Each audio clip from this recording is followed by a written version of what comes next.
Hello friends, new Oxford education में आप सभी का स्वागत करती हूँ। हम देखने वाले हैं बिहार भूगोल का सेकेंड लेक्चर। तो चलिए बिना टाइम वेस्ट के जो है हम क्वेश्चन से स्टार्ट करते हैं। भारत के राज्यों में से निम्नवत साक्षरता दर जो है 2011 के जनगणना के दृष्टि से बिहार का कौन सा स्थान है, कि सबसे निम्नवत साक्षरता के हिसाब से बिहार का कौन सा स्थान है। तो आपका प्रथम स्थान है, क्योंकि साक्षरता के हिसाब से बात करते हैं तो बिहार का सबसे लास्ट स्थान आता है। सबसे कम साक्षरता कहाँ पे है, तो आपका बिहार में है। और सबसे ज़्यादा की बात करते हैं तो केरल में है। तो ऑप्शन नंबर ए आपका सही हो जाएगा। जनगणना 2011 के अंतिम आंकड़ों के अनुसार भारत में केरल की साक्षरता जो है 94% है, जो कि सर्वाधिक है। जबकि बिहार की साक्षरता कितनी है आपकी, तो 61.8% है, जो कि न्यूनतम स्पष्ट है। तो ध्यान दीजिएगा आप कि बिहार की साक्षरता जो है सबसे कम है आपकी, और अगर केरल की बात करते हैं तो वहाँ की साक्षरता आपकी सबसे ज़्यादा है। दोनों पॉइंट को ध्यान रखिएगा, एग्जाम में क्वेश्चन यहाँ से बनता है। नेक्स्ट क्वेश्चन है हमारा कि भारत की जनगणना 2011 के अनुसार बिहार महिला साक्षरता दर क्या है। तो महिलाओं की साक्षरता पूछा है, तो टोटल आपका कितना है, तो आपका 61.08% आपका टोटल है। इसमें से महिलाओं की बात करते हैं तो आपका 51 दशमलव जो है 50% है, यानी कि आपका 51.5% है। और वही अगर पुरुष की बात करते हैं तो कितना है, तो आपका 71.2%। तो इन्हें भी ध्यान रखिएगा, पुरुष और महिला दोनों का, और ओवरऑल भी ध्यान रखिएगा, क्योंकि यहाँ से तीनों से क्वेश्चन पूछ लेता है आपका। तो महिला का पूछा है तो ऑप्शन नंबर आपका कौन सा सही हो जाएगा, महिला के अकॉर्डिंग आपका ऑप्शन नंबर डी सही हो जाएगा, 51.5%। नेक्स्ट क्वेश्चन देखते हैं।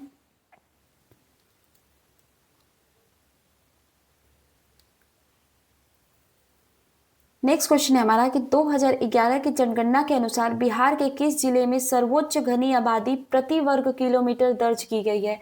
प्रति वर्ग किलोमीटर के, यानी कि आपका एक वर्ग किलोमीटर में जो है कितने लोग रहते हैं।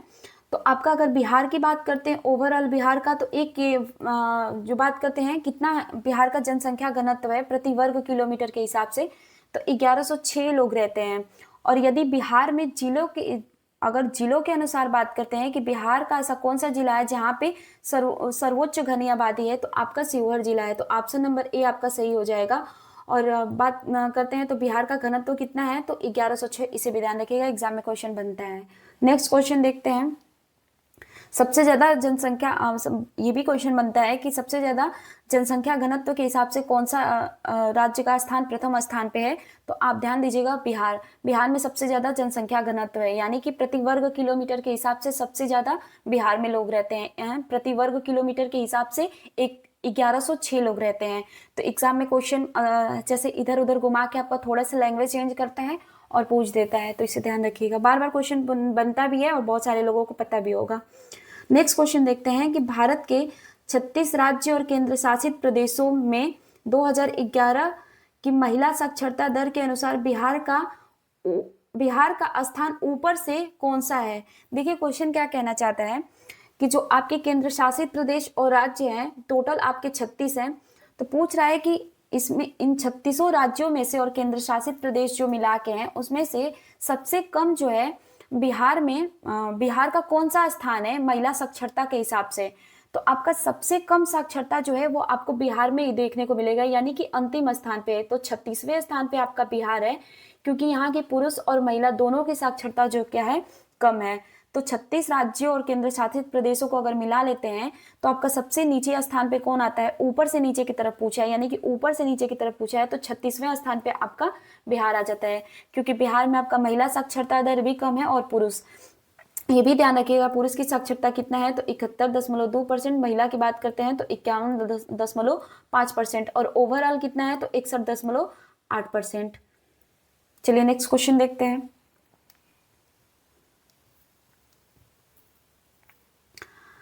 नेक्स्ट क्वेश्चन है कि शहरीकरण के बढ़ते हुए स्तर के अनुसार बिहार के निम्न जिलों का सही क्रम चुनिए। यानी कि शहरीकरण जो है कहाँ पे बढ़ा है इसके अकॉर्डिंग बात कर रहा है। तो ये क्रोनोलॉजी लगा के आपसे क्वेश्चन पूछ रहा है आरोही और अवरोही क्रम में। तो ध्यान दीजिएगा, ये घटते से बढ़ते की तरफ जाना है। तो आपका पहले कौन से आ जाएगा, पहले आपका नालंदा, फिर मुंगेर, फिर पटना। तो ऑप्शन नंबर ए आपका सही हो जाएगा, क्योंकि पहले सबसे कम आपका नालंदा, फिर मुंगेर, फिर पटना। तो ये बढ़ते क्रम में जा रहा है, यानी कि यहाँ कम, इससे ज़्यादा, फिर इससे ज़्यादा। तो ये क्रोनोलॉजी लगा रहा है इस टाइम बीपीएससी टीआरई में भी, तो आप इसे ध्यान रखिएगा। देख लेते हैं परसेंटेज के अकॉर्डिंग आपका कि बिहार आर्थिक सर्वेक्षण 2023-24 के अनुसार जो है वर्ष 2022 में शहरीकरण के बढ़ते हुए स्तर के अनुसार जो है नालंदा में कितना बढ़ा है, तो आपका 26.2%, मुंगेर की बात करते हैं तो 28.3% और पटना की बात करते हैं तो 44.3%। दोनों को तीनों को ध्यान रखिएगा, क्योंकि यदि आप परसेंटेज को और डाटा को ध्यान रखते हैं तो आप ये क्रोनोलॉजी लगाने में कोई प्रॉब्लम नहीं होगा। नेक्स्ट क्वेश्चन देखते हैं। नेक्स्ट क्वेश्चन है कि भारतीय जनगणना 2011 के अनुसार जो है बिहार राज्य में लिंगानुपात क्या है। तो आपका लिंगानुपात पूछा है कितना है, तो आपका जो है 918 है। आपका 1000 पुरुष पे कितनी महिलाएं हैं, तो 1000 पुरुष पे जो है आपका 918 महिलाएं हैं। और बाल लिंगानुपात की बात करते हैं, जो कि 0 से लेकर 6 वर्ष के बच्चों का बाल लिंगानुपात मतलब गणना की जाती है, तो कितना है, तो 1000 जो है बच्चों पे 1000 बच्चों पे कितनी बच्चियां हैं, तो आपका 935। ये भी ध्यान दीजिएगा, एग्जाम में यहाँ से भी क्वेश्चन बनता है। नेक्स्ट क्वेश्चन देखते हैं। ऑप्शन नंबर सी आपका सही हो जाएगा, 918 है। ओवरऑल पूछा है आपसे, यदि बाल लिंगानुपात लिख के पूछता है तो वो अलग हो जाता है। नेक्स्ट क्वेश्चन देखते हैं। नेक्स्ट है कि 2011 की जनगणना के अनुसार बिहार के किस जिले में जो है सर्वोच्च लिंगानुपात दर्ज किया गया है। तो कहाँ पे सर्वोच्च लिंगानुपात दर्ज किया गया है, तो ऑप्शन नंबर डी आप टिक करिएगा। इंपॉर्टेंट क्वेश्चन है, बार बार हर एक एग्जाम में क्वेश्चन रिपीट करता है इसको। यहाँ पे जो है आपका 1000 पुरुष पे जो है कितनी महिला है, तो 1021। इसीलिए यहाँ पे एकमात्र बिहार का जिला है जहाँ पे सर्वोच्च लिंगानुपात है, यानी कि आदमियों से ज्यादा महिलाएं हैं। तो ऑप्शन नंबर बी आपका सही हो जाएगा। नेक्स्ट क्वेश्चन देखते हैं। नेक्स्ट है कि 2001 से 11 के दशक में निम्नलिखित जिलों में से किसमें सबसे अधिक जनसंख्या वृद्धि दर्ज की गई है। तो इसे ध्यान दीजिएगा कि जो दशकीय जनसंख्या वृद्धि हुई है 2001 से 11 के बीच में, यानी कि 10 वर्षों में कितनी जनसंख्या वृद्धि हुई है, तो निम्नलिखित पूछा है, तो निम्नलिखित में से ही आपको जवाब देना है। तो आपका कहाँ पे दर्ज की गई है, तो किशनगंज में। ऑप्शन नंबर डी आपका सही हो जाएगा। निम्नलिखित यदि पूछ देता है, निम्नलिखित नहीं पूछा होता तो आपका ऑप्शन जो है उस अकॉर्डिंग देते जहाँ पे वृद्धि दर जो है ज्यादा हुई है, पर निम्नलिखित पूछ दिया है, यानी कि ये इनमें से ही पूछ रहा है, इन चारों में से ही आपको बताना है। तो ऑप्शन नंबर डी आपका सही हो जाएगा, किशनगंज में। देखिए परसेंटेज के हिसाब से आपको पिछले वाले जो लेक्चर हुआ है इससे पहले, उसमें बताया गया है कि कहाँ पे पटना में कितनी हुई है और आपका किशनगंज में कितना हुआ है। तो ये सब परसेंटेज के हिसाब से आप क्रोनोलॉजी को लगा सकते हैं। तो निम्नलिखित में से पूछा है तो सबसे ज्यादा कहाँ पे हुआ है, तो किशनगंज में आपका 30.40% दर्ज की गई है। इसी दौरान जो है गोपालगंज में कितनी जनसंख्या वृद्धि दर दर्ज की गई, तो 19.2%। कटिहार की बात करते हैं तो 28.35%, और वैशाली में बात करते हैं तो 28.57%। तो देखिए यहाँ पे कहाँ पे ज्यादा है कहाँ पे कम है, तो इन सबको भी ध्यान रखिएगा। पिछले वाले लेक्चर में आपको डिटेल से बताया गया, उसमें एक्सप्लेनेशन दिया गया है उसमें कि कहाँ पे कितनी हुई है जनसंख्या वृद्धि, तो आप उसको भी देख लीजिएगा एक बार। नेक्स्ट क्वेश्चन देखते हैं हम कि 10,000 ईसा पूर्व में विश्व की जनसंख्या कितनी थी। तो कितनी थी, तो इसका अनुमान देखिए नहीं लगाया जा सकता। तो क्यों नहीं लगाया जा सकता, क्योंकि यहाँ पे किसी भी विद्वान का नाम नहीं दिया है कि किसके अनुसार ये पूछा है। यहाँ पे देखिए आप 10,000 ईसा पूर्व जो है विश्व की आबादी का अनुमान विभिन्न विद्वानों ने अलग अलग बताया है। कीन गोल्डविक ने 2 मिलियन बताया है, और मैक एवेडी और जोन्स ने 4 मिलियन, तथा थामलिन की बात करते हैं तो उन्होंने 1 से 10 मिलियन के बीच में बताया है। तो इन लोगों ने अलग अलग बताया है। तो जब तक देखिए कितना बताया है, अनुमान लगाया है, तो कोई नहीं मान सकते जब तक आपका विद्वान का वहां पे नाम नहीं लिखे, तब तक आप जो है आंसर नहीं लगा सकते। यदि अगर बीपीएससी ने कुछ मान भी दिया तो बाद में इसके लिए सबको नंबर मिलेगा, क्योंकि अनुमान लगाया ही नहीं जा सकता। तो टीआरई में भी ऐसे क्वेश्चन पूछ सकता है। नेक्स्ट क्वेश्चन देखते हैं।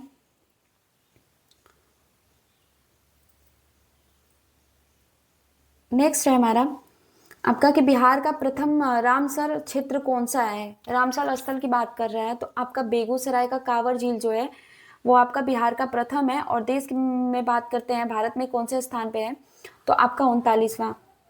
आपका बिहार के बेगूसराय जिले में स्थित एशिया के शुद्ध जल की सबसे बड़ी झील और पक्षी अभ्यारण्य कांवर झील को जो है जुलाई 2020 में रामसर साइट में शामिल किया गया था। यह बिहार का पहला और देश का जो है 39वां जो है रामसर साइट है, 2020 में शामिल किया गया था, इसे भी ध्यान रखिएगा। नेक्स्ट क्वेश्चन देखते हैं।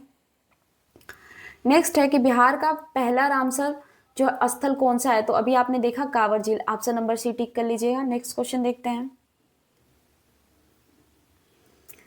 नेक्स्ट है कि निम्नलिखित में से कौन सा वन्यजीव अभ्यारण्य जो है बिहार के मुंगेर जिले में स्थित है, तो मुंगेर जिले में कौन सा वन्यजीव अभ्यारण्य स्थित है, तो आप ध्यान दीजिएगा, आपका ऑप्शन नंबर सी हो जाएगा, भीमबांध वन्यजीव अभ्यारण्य जो है आपके मुंगेर जिले में स्थित है। एक्सप्लेनेशन को देखते हैं।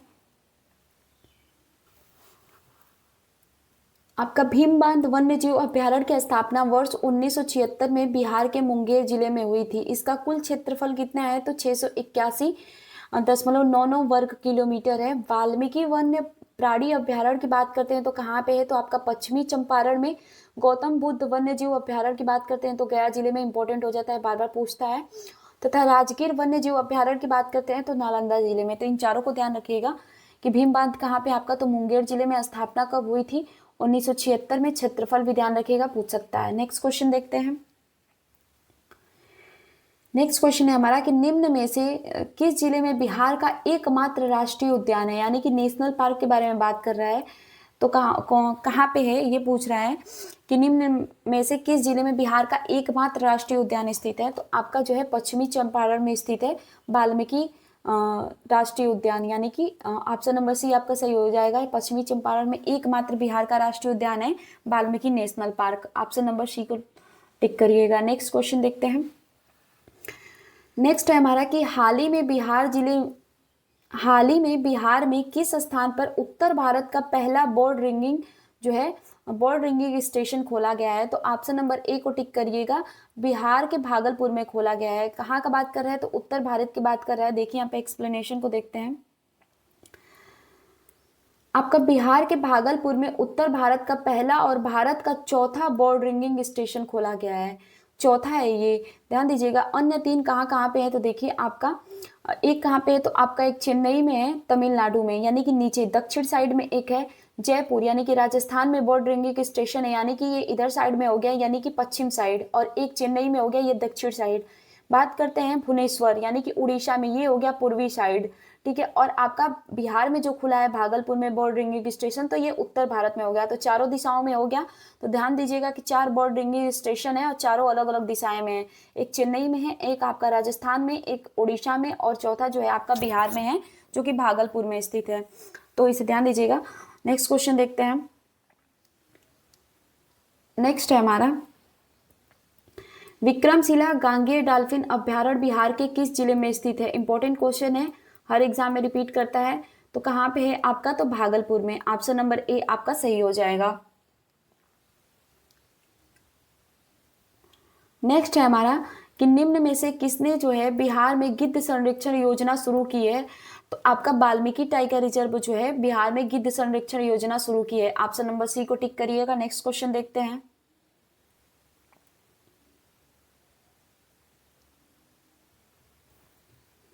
नेक्स्ट है हमारा कि बिहार के किस जिले में गंगा नदी सबसे लंबी है, तो किस जिले में है, तो आपका पटना में है। आपका यहाँ पे जो है 99 किलोमीटर जो है आपकी गंगा नदी बहती है, यानी कि प्रवाहित होती है। सबसे लंबी जो है बिहार के पटना में ही है गंगा नदी बहती है। दूसरे स्थान पे आपका कौन सा आ जाता है, देखिए यहाँ पे दिया है, दूसरे स्थान पे आपका भागलपुर आ जाता है, जहाँ पे 97 किलोमीटर गंगा नदी बहती है।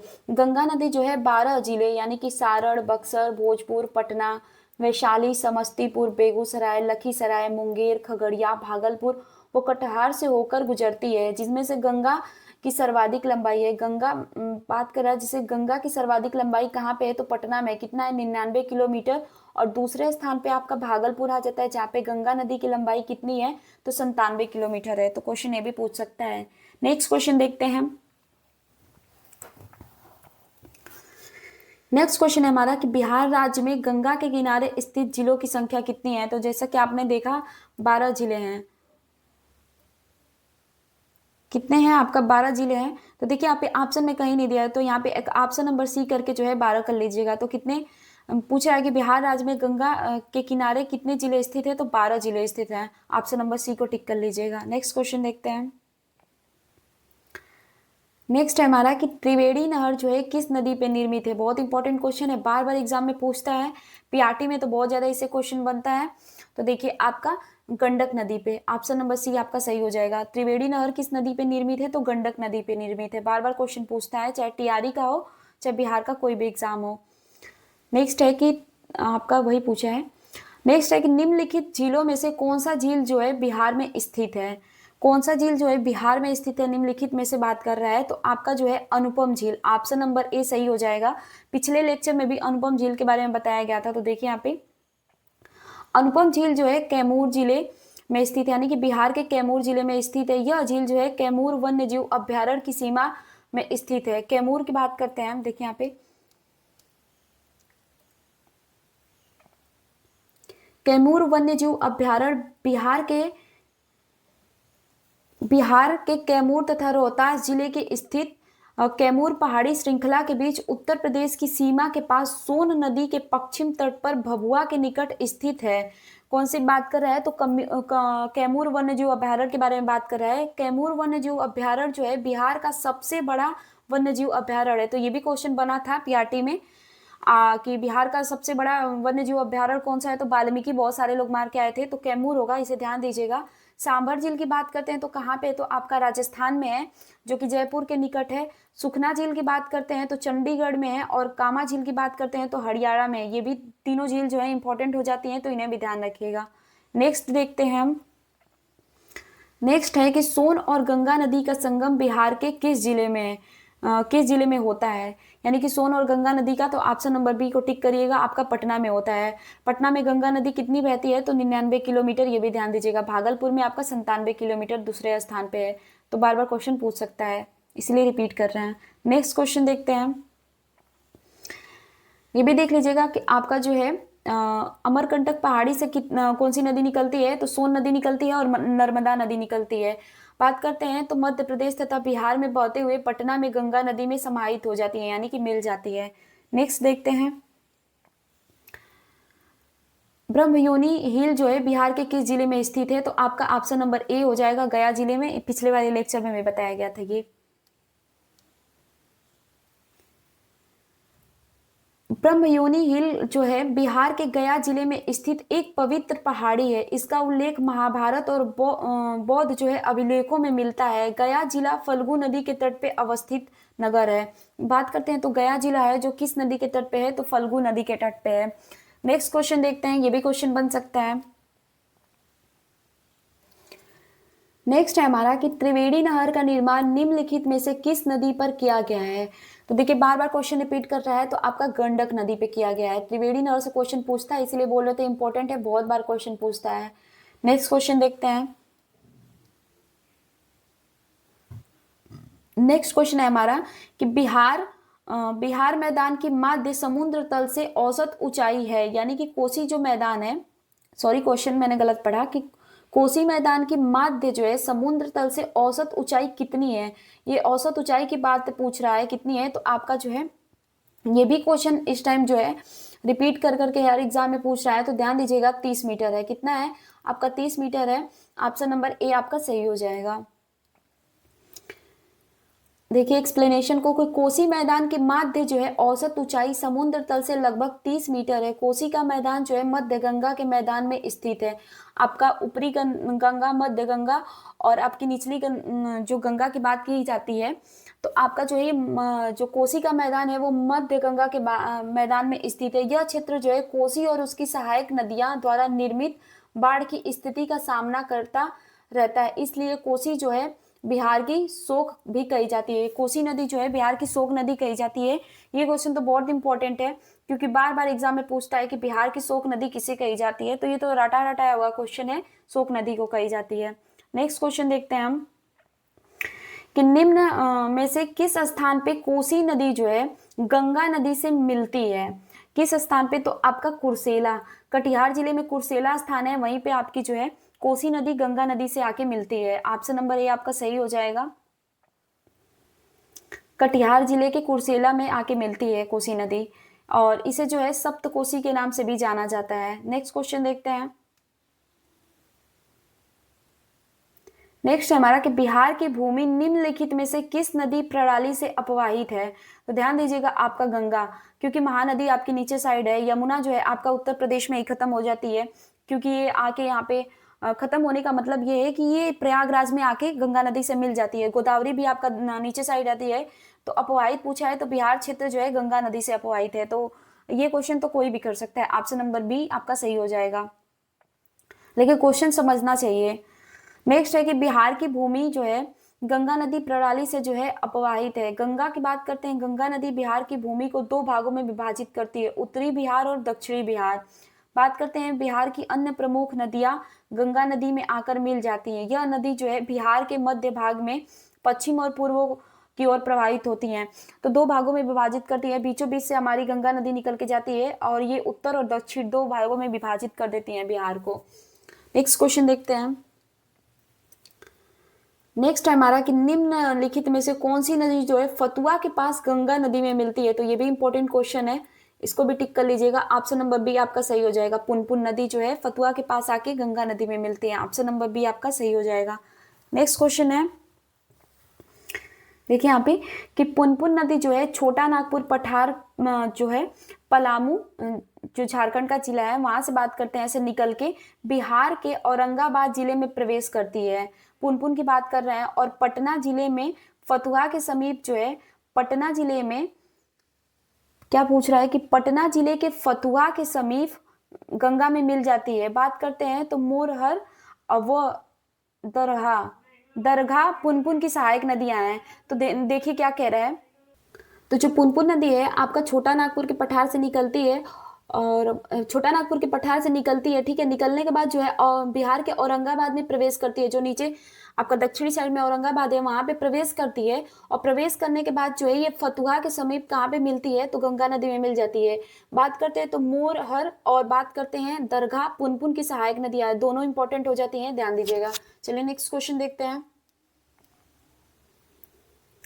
नेक्स्ट है हमारा आपका कि गंगा नदी की दियारा भूमि का नामकरण निम्नलिखित में से किससे संबंध है। तो आपका दिया से संबंध है। ऑप्शन नंबर ए आपका सही हो जाएगा। एक्सप्लेनेशन को देखिए समझ आ जाएगा आपका। देखिए यहाँ पे कि गंगा नदी का दियरा भूमि का नामकरण जो है दिया से संबंध है। दियरा भूमि का वह टुकड़ा है जो दशकों से रेत के जमाव के परिणाम स्वरूप गंगा नदी के बीच में बना है। तो देखिए क्या बोल रहा है कि दियरा भूमि का वह टुकड़ा है, दियरा की बात कर रहा है कि दियरा भूमि का वह टुकड़ा है जो दशकों से रेत के जमाव के परिणाम स्वरूप, यानी कि आपका रेत का जो जमाव है उसके कारण गंगा नदी के बीच में बना है। दियरा शब्द जो है दिया से लिया गया है, जिसका अर्थ है मिट्टी का दीपक। तो अर्थ भी पूछ सकता है क्या है, तो मिट्टी का दीपक। तो ऑप्शन नंबर आपका कौन सा सही हो जाएगा, ए। नेक्स्ट क्वेश्चन देखते हैं। नेक्स्ट है हमारा कि बिहार में गंगा नदी में मिलने वाली आपका सोन नदी का उद्गम स्थल कहाँ है। तो ये भी इंपॉर्टेंट टिक कर लीजिएगा, बार बार एग्जाम में क्वेश्चन बनता है यहाँ से। तो कहाँ है, तो अमरकंटक की पठारी से निकलती है। ऑप्शन नंबर डी आपका सही हो जाएगा। यहाँ से नर्मदा और सोन नदी दोनों नदी निकलती हैं। नेक्स्ट देखते हैं आपका कि आपका सोन नदी जो है छत्तीसगढ़ में अमरकंटक की पहाड़ी के समीप जो है से निकलती है और अंत में बिहार के पटना के समीप गंगा नदी में मिल जाती है। यह चार राज्यों से होकर मतलब चार राज्यों से होकर ये बहती है। छत्तीसगढ़, मध्य प्रदेश, उत्तर प्रदेश एवं बिहार, चार राज्यों से होकर बहती है। तो आप इसे देख लीजिएगा, सोन नदी कहाँ से निकलती है, अमरकंटक पहाड़ी से निकलती है। ये मतलब सोन नदी और नर्मदा नदी दोनों जो है पूछा जाता है, तो दोनों नदियां कहाँ से निकलती हैं, तो अमरकंटक से। नेक्स्ट क्वेश्चन देखते हैं हम। नेक्स्ट है हमारा कि बिहार में प्रवाहित होने वाली निम्न नदियों में से उत्तर की ओर से प्रवाहित होने वाली नदियां जो है कौन सी हैं। क्या पूछ रहा है कि बिहार में प्रवाहित होने वाली निम्न नदियों में से उत्तर की ओर से प्रवाहित होने वाली, यानी कि क्या पूछ रहा है, उत्तर की ओर, उत्तर की तरफ से नहीं, सॉरी, उत्तर की ओर। यानी कि ये तो ऊपर से जो नदियां आ रही हैं ये तो दक्षिण की तरफ आ रही हैं, लेकिन ये जो नदियां जाएंगी ये उत्तर की ओर जाएंगी।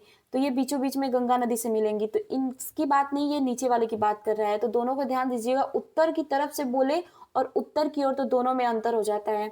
तो आप देखिए कौन सी है जो, तो आपकी बागमती तो उत्तर साइड से आती है, यानी कि उत्तर साइड से दक्षिण की साइड आती है। तो ये नहीं होगी, कमला भी नहीं होगी, कोसी, ये तीनों नदी तो आपकी दक्षिण की साइड आती हैं।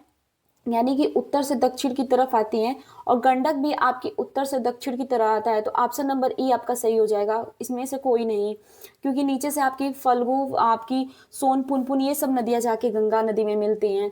देखिए यहाँ पे आपका कोई भी दिए गए विकल्पों में से कोई भी नदी उत्तर दिशा की ओर से प्रवाहित नहीं होती है, बल्कि ये नदियां जो है उद्गम स्थल से दक्षिण दिशा की ओर प्रवाहित होती हैं, होते हुए सहायक या उप सहायक नदी के रूप में अंततः गंगा नदी में मिल जाती हैं। यानी कि ये ऊपर से नीचे की ओर आ रही हैं, यानी कि ये दक्षिण की तरफ आ रही हैं। सोन, पुनपुन की बात करते हैं, जैसे फल्गु आदि नदियां जो है उद्गम स्थल से उत्तर दिशा की ओर प्रवाहित होती हैं और गंगा नदी में मिल जाती हैं। यानी कि इनका उद्गम स्थल इधर इधर मान लीजिए, या तो आप ले लीजिए सोन नदी को ले लीजिए, पुनपुन नदी को ले लीजिए, तो इनका उद्गम स्थल कहाँ से है, तो दक्षिण की तरफ से होता है और उत्तर की तरफ ये प्रभावित होती हैं, तो इन्हीं की बात कर रहा है ऐसे। तो ऑप्शन नंबर आपका ई सही हो जाएगा, क्योंकि इनमें से कोई नहीं। तो क्वेश्चन को भी ध्यान से पढ़ना जरूरी है, क्योंकि क्या पूछ रहा है। बिहार का शोक जो है किस नदी को कहा जाता है, इंपॉर्टेंट टिक कर लीजिएगा, बार बार एग्जाम में क्वेश्चन बनता है। तो आपका कोसी नदी, ऑप्शन नंबर सी आपका सही हो जाएगा। नेक्स्ट क्वेश्चन देखते हैं।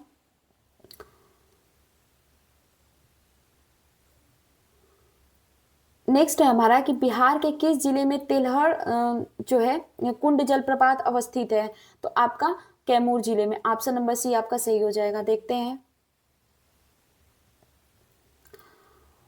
कहाँ पे है आपका तिलहर जो है जलप्रपात, तो आपका कैमूर जिले में। ऑप्शन नंबर कौन सा है, ऑप्शन नंबर आपका सी सही हो जाएगा। इंपॉर्टेंट क्वेश्चन है, रिपीट करता है बार बार, और वन लाइनर का एक क्वेश्चन ऐसे पूछता है कि तिलहर जो है कुंड जलप्रपात कहाँ पे, बिहार के किस जिले में स्थित है, तो आप नॉर्मली सा टिक कर दीजिएगा कैमूर जिला। इसके बारे में ज्यादा नहीं पूछता है, ऐसे बस क्वेश्चन पूछ लेते हैं। नेक्स्ट है कि एशिया का सबसे बड़ी ताजे जल वाली गोखुर झील जो है बिहार में कौन सी है, कौन सी है आपकी, तो ये ध्यान दीजिएगा, आपका जो है अनुपम झील है। ऑप्शन नंबर सी आपका सही हो जाएगा। कौन सा है, गोखुर झील के बारे में पूछा है, तो कौन सी है, तो आपकी अनुपम झील है। गोखुर झील का मतलब ये होता है, सॉरी ये कौन सा है आपका, एक मिनट,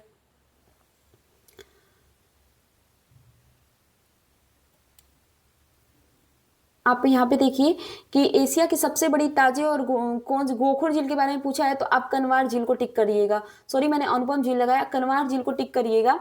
कहने का मतलब है कि देखिए गोखुर झील क्या है, तो गोखुर झील क्या है, तो देखिए जैसे हमारी नदी है, ठीक है, ये बहते बहते ऐसे मुड़ गई, मुड़ने के बाद फिर ये एक तरीके से जो है बहते बहते ऐसे मुड़ गई, और फिर ये फिर मुड़ते मुड़ते फिर से सीधे ये बहान करने लगी अपनी। तो ये जो बीच वाला क्षेत्र में ऐसे मुड़ के जो इसमें पानी इकट्ठा होता है ना, उसे ही हम गोखुर झील कहते हैं।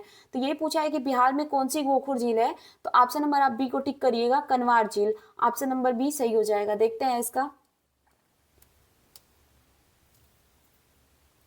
आपका एशिया की सबसे बड़ी जो है एशिया की सबसे बड़ी ताजे जल वाली गोखुर झील जो है बिहार में कनवार यानी कि कांवर झील है। तो आपका कांवर झील है, यह जो है बिहार के बेगूसराय में स्थित बिहार का एकमात्र जो है रामसर जो है आर्द्रभूमि स्थल है। यानी कि जो कांवर झील है आपकी 39वें जो है रामसर स्थल है देश की, और बिहार का ये पहला है, और कब शामिल किया गया था, तो 2020 में, इसे भी ध्यान रखिएगा। चलिए नेक्स्ट क्वेश्चन देखते हैं। चलिए हमारा जो है ज्योग्राफी का क्वेश्चन जो है यहीं तक था। तो बताइएगा कि आपको क्लास कैसी लगी, और मिलते हैं नेक्स्ट क्लास में। इसी तरह आपको जो है हिस्ट्री का और पॉलिटी का भी जितना बिहार का क्वेश्चन है, बिहार स्पेशल से जो क्वेश्चन बनते हैं करा दिया जाएगा, और जो प्रीवियस ईयर क्वेश्चन की सीरीज चल रही है उसको भी कंटिन्यू किया जाएगा। तो बताइएगा आपको क्लास कैसी लगी। आप सभी लोग अपना ध्यान रखिएगा, मिलते हैं नेक्स्ट क्लास में। Thank you so much.